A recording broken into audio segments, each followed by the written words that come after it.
container has a seat to sit in to operate the machine, has a side window to look out, front window for the door on inclement weather days. It also, this is the die machine that controls the die.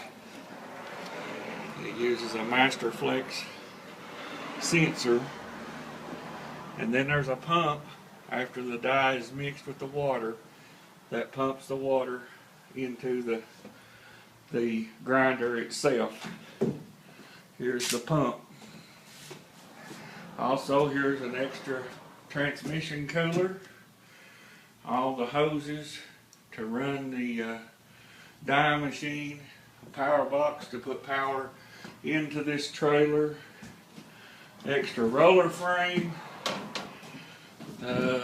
assorted bolts and nuts for the hammers, a complete box of hammers, a heater to heat the die when it's cold weather, a splice kit for the belts, more hammers, and also the unit to put the belt together to splice it, extra chain for the head drive, and pretty much that's everything that's in this trailer. Okay.